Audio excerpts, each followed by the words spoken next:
Hi everyone, thank you so much for watching this presentation. My name is Jennifer Kay. I am a supervising attorney at Community Legal Aid Society, or CLASSY. And today I am going to talk to you about accessing the child tax credit and stimulus checks.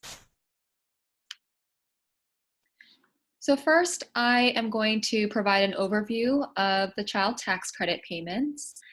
Then I'm going to talk about the economic impact payments, which this is the official term for stimulus checks. And then at the end, I will go over some resources that might be helpful for you as you're looking to get these payments. So the expanded child tax credit is a really big deal. For tax year 2021, Congress temporarily expanded the child tax credit in some really important ways. And the most important change is that people with little to no income or earnings are eligible for the child tax credit for the very first time. And so even if you don't have a job, even if you don't have any earnings, even if you aren't required to file taxes, you are still eligible for the child tax credit. The only problem is that the IRS needs to have your information in order to send you these child tax credit payments. And so if you don't normally file taxes, you are going to need to take some extra steps to make sure the IRS has your information to send you these payments. And we'll talk more about what those steps are later. The other change is that families can get some of this money in advance this year in monthly payments. And the great thing about that is that people won't have to wait for one lump sum and they can get this money faster. And then lastly, this expanded child tax credit also comes with larger payments. So families can get up to $3,600 for each child under age 6 and $3,000 for each child age 6 to 17. So this slide shows what it will look like for a family to get the child tax credit. And in this example, Amy is a single mother with 2 children ages 7 and 4, and she claims the child tax credit in time to start getting the payments in November 2021. In this case, Amy is eligible for a $6,600 child tax credit.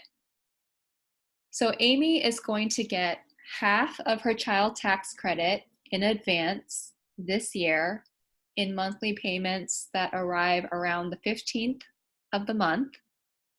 And then she is going to get the second half of her credit next year during tax season after she files a tax return next year. So something to keep in mind is that if you claim the child tax credit later, you're not going to lose out on any money. So let's say in this example, Amy claims the child tax credit in time to start getting payments in December. In that case, Amy would get one advance payment in December of $3,300, again, half of her child tax credit. And then she is going to get the second half of her credit next year after she files a tax return next year. Or let's say Amy doesn't claim the child tax credit until next year. In that case, Amy would get her entire $6,600 child tax credit in one lump sum next year. So this is a really important point. Child tax credit payments will not affect eligibility for public benefits or housing assistance. So if you get Medicaid, SSI, TANF, SNAP, Section 8, an SRAP voucher, any of those programs, the child tax credit payments will not affect your eligibility for these programs. The child tax credit payments are not considered income for public benefit programs. However, if you have not spent that money within a year and you still have some of your child tax credit payments after 12 months, it's possible that that money will be considered as a resource for some of these public benefit programs.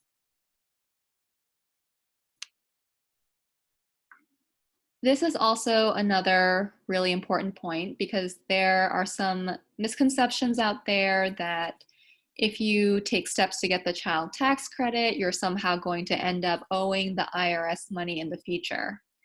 But that is absolutely not true. The child tax credit payments are not a loan. You're not going to have to repay the government this money. And the child tax credit payments also are not taxable. So you are not going to owe any taxes on your child tax credit payments.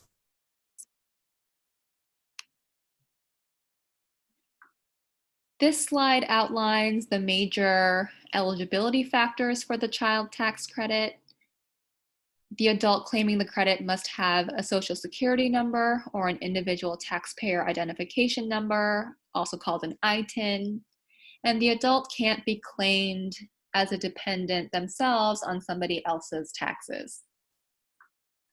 And as for children, eligible children must have Social Security numbers and live with the adult claiming the credit for more than half the year. Children must be under age 18 at the end of this year. And there is also a relationship test. But it's important to note that the child tax credit isn't just for families where there are parents taking care of their own children. So if there are families where there's an aunt taking care of her nephews, or an adult taking care of a minor sibling, or let's say there are grandparents taking care of grandchildren, all of those families are potentially eligible for the child tax credit.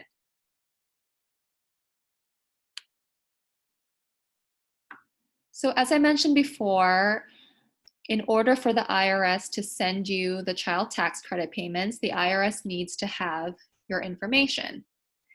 So if you file taxes, if you have filed taxes for 2019 or 2020, you probably got the child tax credit payments automatically already. However, if you don't normally file taxes, you can use a new tool called GetCTC. And this is a tool that allows you to file a simplified federal tax return. And it basically gives the IRS enough information to send you the child tax credit payments. And this tool closes November 15th. So if you need to use this tool, I encourage you to use it as soon as possible. This is what the GetCTC tool looks like. It was created by a nonprofit called Code for America in partnership with the federal government. And the great thing about this tool is that it was designed to be as easy to use as possible. So the questions should be easy to understand. There's also chat support if you get stuck. The tool is available in both English and Spanish. And the tool is also mobile friendly. So if you don't have a computer, you can still access GetCTC on your phone and it should work fine.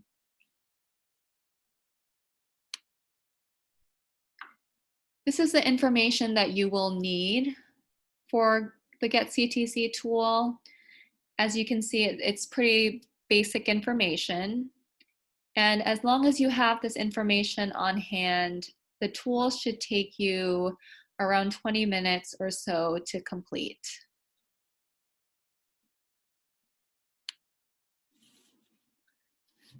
Classy, we have our own URL for the GetCTC tool. So if you are watching this training, please use this website address to access GetCTC.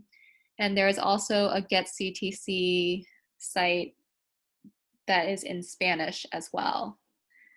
And all of the links in this presentation will also be linked in the YouTube description box.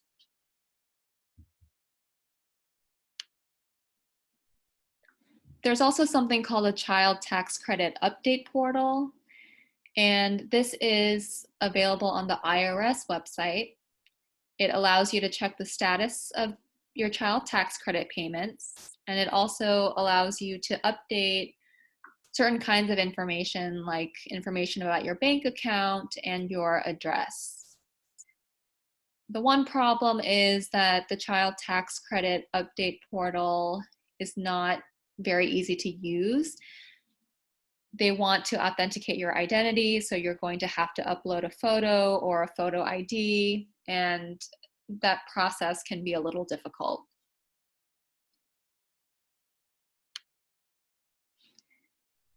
Now I'm going to shift to talking about the economic impact payments, which are more commonly known as stimulus checks. There have been 3 stimulus checks with varying amounts. And the important thing to note is that it's not too late to claim your stimulus checks. So if you think you're eligible and you haven't received your stimulus checks, you still have time to claim them, and we'll talk more about how to do that later on. So with the 3rd stimulus check, more people are actually eligible for the 3rd stimulus check. So for example, more mixed status families qualify for the 3rd stimulus check. And specifically, families where the parents are undocumented, but they have citizen children, these families actually can get the 3rd stimulus check as long as the dependents have social security numbers and the family members or the parents have ITINs.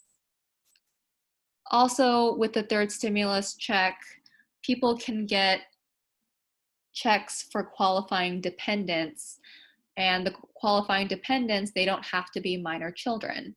So they can include older relatives like young adults in college, adults with disabilities, parents, grandparents, maybe somebody is taking care of their elderly parents. All of these groups of people can possibly be qualifying dependents.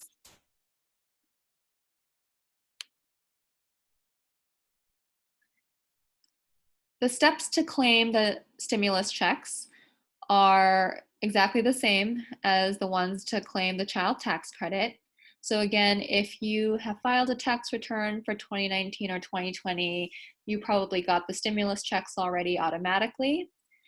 But if you do not normally file taxes, you should use GetCTC to claim your stimulus checks. And you can use GetCTC even if you're not looking to claim the child tax credit. If you're only looking to get the stimulus checks, you can still use GetCTC. And GetCTC is not exclusively for people who are looking to get the child tax credit. And again, GetCTC closes on November 15th. So just like with the child tax credit payments, the stimulus checks will not affect your eligibility for public benefits or housing assistance. But if you still have this money after a year and you haven't spent it within 12 months, then your stimulus checks may count as a resource for some of these public benefit programs. Also, again, just like the child tax credit payments, the stimulus checks, they are not a loan. You will not have to repay this money, and they are not taxable. People can get the child tax credit payments and the stimulus checks either through direct deposit or through a physical check that is sent by mail. Obviously, direct deposit is faster and more secure, so that is the method that I would recommend. If people don't have bank accounts, they can also get direct deposits through apps like Venmo or Cash App. The IRS can also send money to debit cards, including Direct Express cards. Except right now, the government can only send stimulus checks to debit cards. They currently are not sending child tax credit payments to debit cards, but they're hoping to change that in the future. Also, if you don't have a permanent address and you want to get a check by mail, it's okay that you don't have a permanent address. You can get a check sent to a PO box. And you can also use a temporary address, like the address of a friend or family member, or you can get it sent to a shelter, and so on.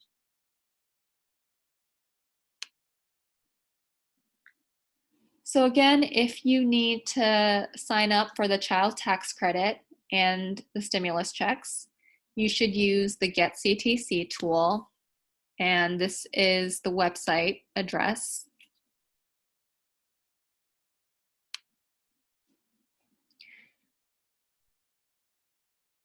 I also know that some people, they have taken steps to claim the child tax credit or the stimulus checks, but they're missing their money.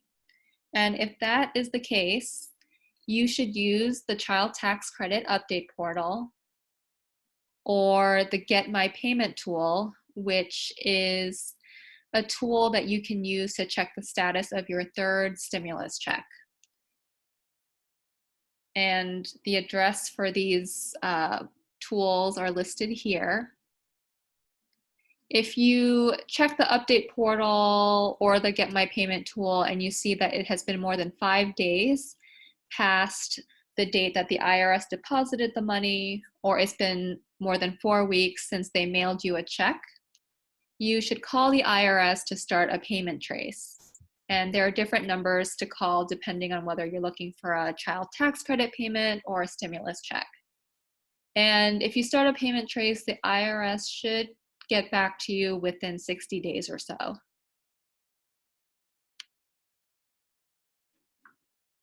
And finally, if you have general questions, the IRS has helplines dedicated to the child tax credit and the stimulus checks.